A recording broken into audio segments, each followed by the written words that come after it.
This is a precursor test of a safety shears test that I'll be doing in pretty shortly. Um, the full test is going to encompass a bunch of stuff that's not necessarily all shears, just different kinds of safety cutters. This test, though, is going to be from the shears from popular rope vendors, either rope vendors or just BDSM kink gear vendors in general. It's a big list, and I've kind of just picked out some of the most popular. Some vendors, such as like My Nawashi, were excluded because they don't sell the shears individually. They just kind of tack them on as part of a rope kit. At that point, I feel like they are a tack on kind of by nature, and I'm also just not going to buy a rope kit just to get that pair of shears. Frankly, this was expensive enough just getting these. Uh, I'm not going to test on all of my ropes, just kind of some basics, and I'm not going to really expect these to do what I expect out of a full safety cutter, a more robust safety cutter. My kind of expectations for safety cutters at the end of all of this is that it should be able to cut your rope in one cut just smoothly, and you should have a confidence in it to do that. I'm going to tone it down for this test a little bit. I'm going to expect these to cut through most of these ropes in 3 cuts or less. And I've also got some 8mm, some larger rope. This is 8mm hemp, and I'm going to, kind of as a stretch goal, hope that they can all cut through it eventually with some number of cuts. The ropes that I'll be testing are cotton, jute, this is this is linen, this is flax, this is nylon, this is posh or hempex. I'm not really sure which one this is. This is from S&M, whichever one they're selling. And this is 8mm flax from Twisted Monk. Flax and linen both get called hemp a lot, but 2 different kinds of hemp. The shears that I've got are Djodo, EDK rope, S&M rope. This is Mr. S Leather. This is a local BDSM vendor, although they do have a website. Twisted Monk. And I've got 3 from Wicked Grounds. Wicked Grounds is out of stock, so I had to kind of go off of the 3 pair that I already had. I picked out the 2 that were worse, and I'm going to be using the pair that is best out of the group. Wicked Grounds is another local shop. During COVID, they're shipping online. I don't know if they'll continue doing that. And that's about it. So some kind of guidelines. I kind of expect these to be comfortable enough to use. I'm going to kind of be grading them loosely on a 1 to 10 scale. I'll be organizing them by the end of it on smoothness of operation, cutting power, frankly, whether they fail or not, and how confident that I am in them going forward. Too confident in them to cut. I've already given all of these at least 2 uses. The one exception, Wicked Grounds, has seen a few more uses. I'll talk more about it in a little bit. I'm not thrilled with a pair of shears. I never was. But they've all given 2 uses to kind of simulate what they would be like after testing them. I'm presuming somebody would test their shears out with 1 or 2 cuts before actually putting them in their bag for use. I'm gonna test the sun. Hopefully it's not gonna get too bright. And I'm just gonna go forward with it. I'm gonna try to get some of this out of the way. And we're just gonna go alphabetical. Make sure I am in camera. I have cotton here. Cotton's actually one of the hardest to cut. This is Djodo, I think. Djodo. I'm gonna fold this. And 4, 5, 6. I'm gonna say that's a no cut. Jute. 2, 3 was my expectation. 4, 5, 6, 7, 8. They will eventually cut jute.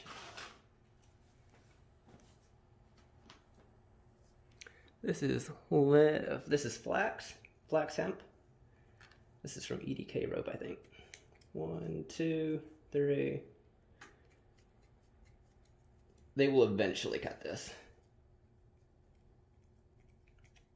It only gets harder from here, I think.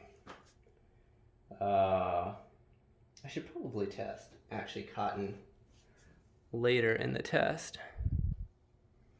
I do worry about the sun getting too bright.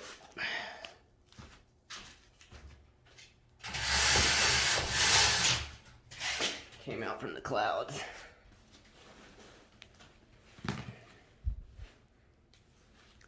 All right, blinds are closed now. This is flax.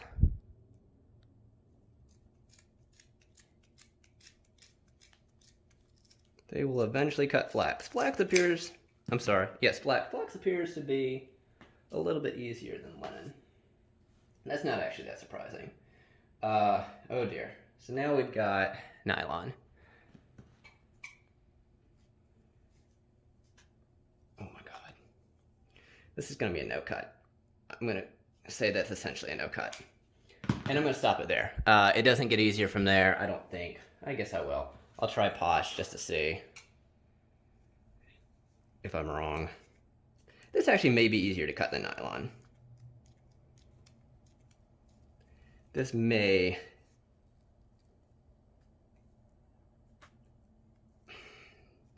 eventually cut.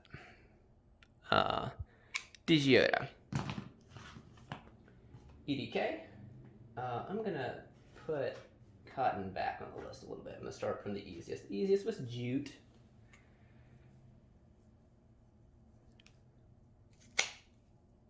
Cuts jute good. Next, I think, was flax.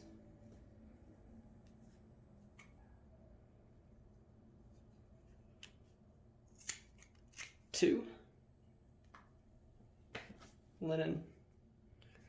I'm going to try, some of it might get to where it's cutting the one that was cut prior. I'm going to try to avoid that, cut in front of it. Two. Up to cotton.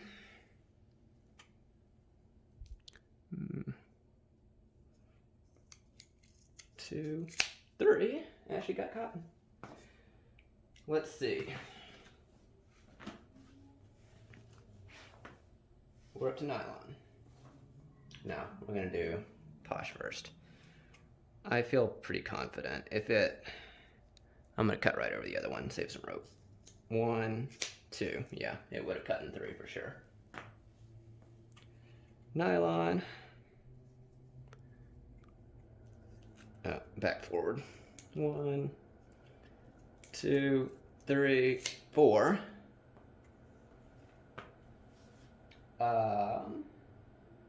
That's all of them. So it cuts through all of them. Kind of 4 on nylon. Other ones were all a success. Met my expectations.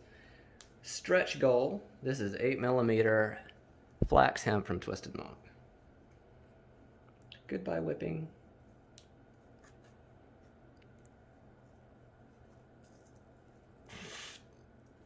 So the expectation was that it would cut eventually. It cut pretty good, actually. That did a good job. That was not even the hardest one. So that's EDK. S&M. S&M is the only one that is branded. So they win the flashiness. I do like the red. We'll start with, when I find it, the flax. I'm sorry, the jute. S&M, first reaction, they're very stiff. They're easily the stiffest ones here.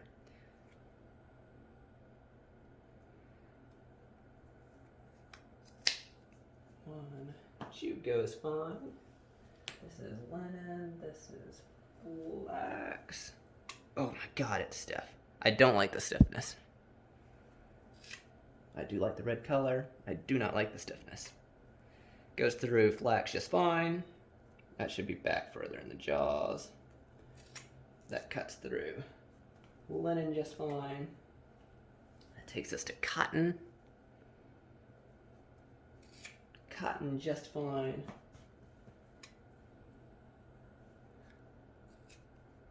Two for nylon.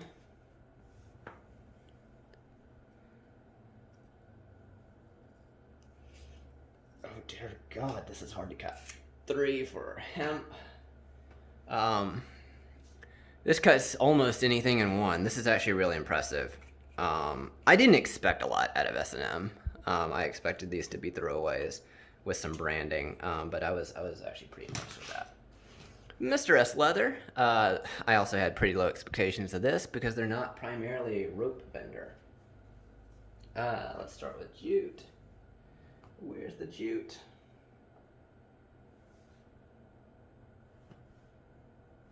This is it.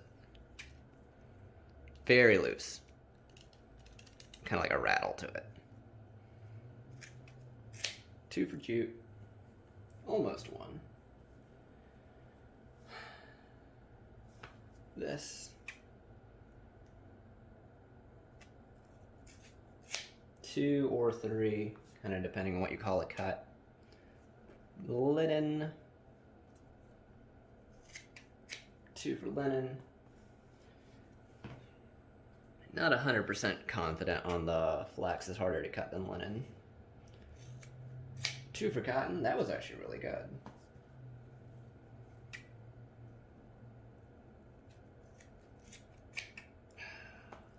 3-ish for nylon.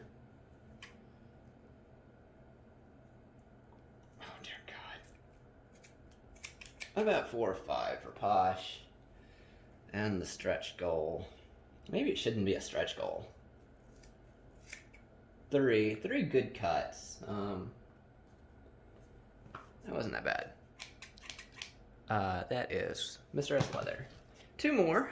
Twisted Monk. Twisted Monk are, I noticed this pretty quickly when I got them, these are the rattliest, loosest ones of the bunch. They do not feel, they feel cheap. They don't feel good.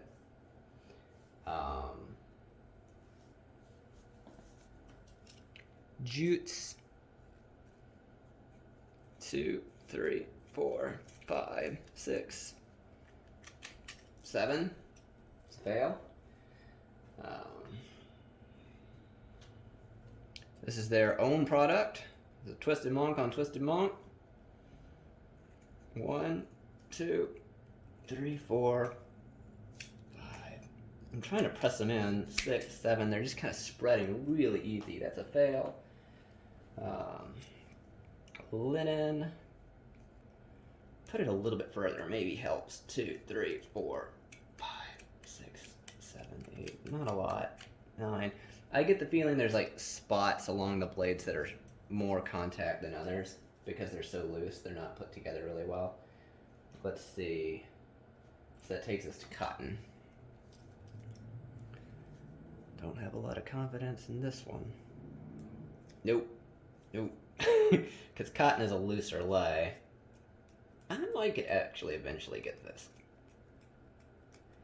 It's definitely a fail. Nylon. I would actually expect it to do better than cotton because it's a tighter lay. It does. That wasn't so terrible. Posh.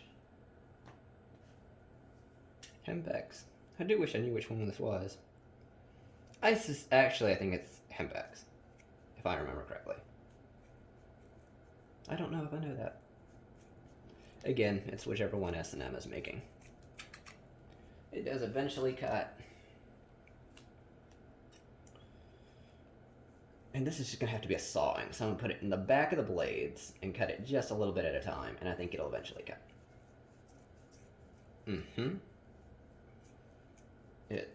This is its own product again. It's definitely a failure.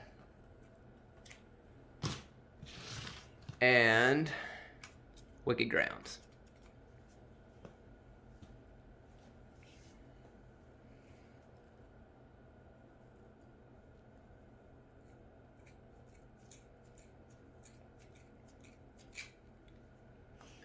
I'm gonna sneeze from the dust. So many rope fibers. Flexiwaxy.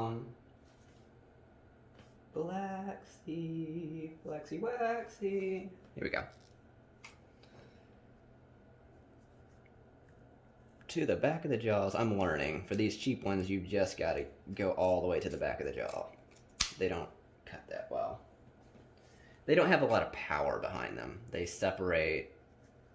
So you got to sever the bulk of it at the jaw and then perhaps push it further out along the blades to get that finer cutting detail, because the jaws actually don't have that. So it's kind of like a game where you move the rope between two different places on the shear. And that's just one of the disadvantages of having a cheap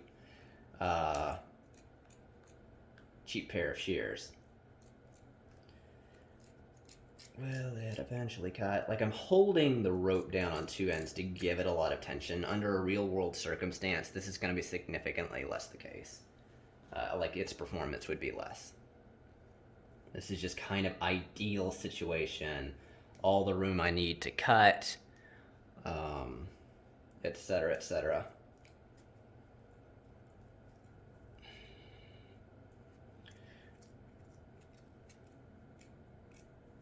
Oh dear. It will eventually cut.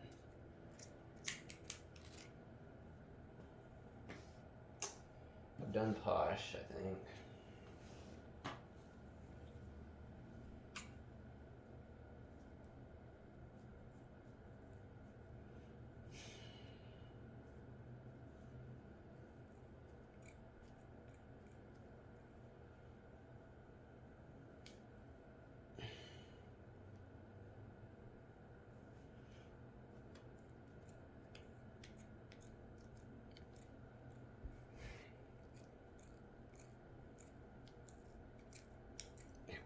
Eventually cut. Not in any safe amount of time. It just takes really good, careful cutting.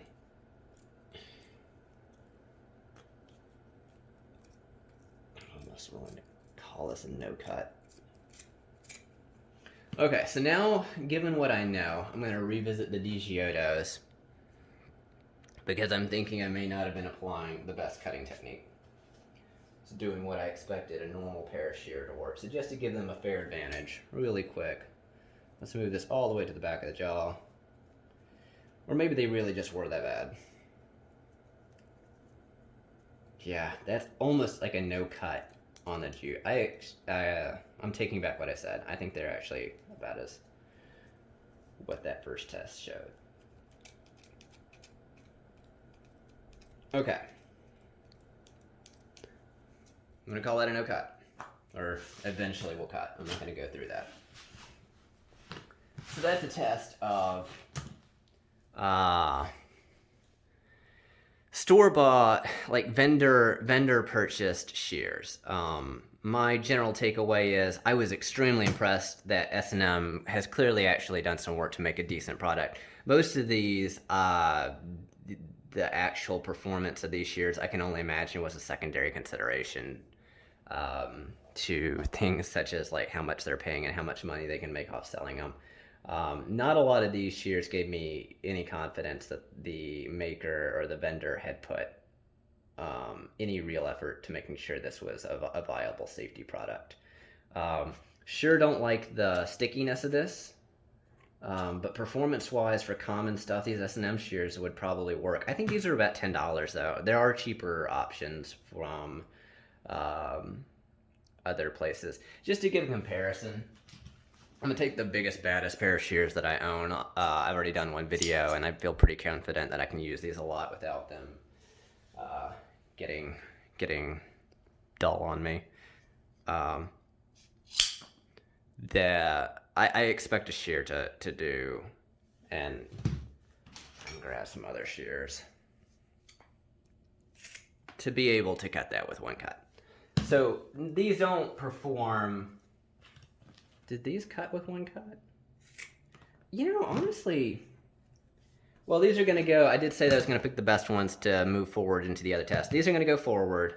That surprises me that they can do that. So that's actually a really good sign. Djodo, and this is really sad, but Djodo and Twisted Monk, and I think Wicked Grounds as well, were the three worst performers. And I really expected, like, Wicked Grounds is not necessarily a rope vendor. They're a kinky cafe. These two, Djodo and Twisted Monk, I really expected better.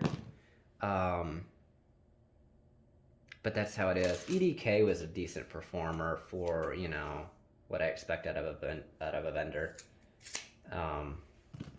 That's really not so bad, I think.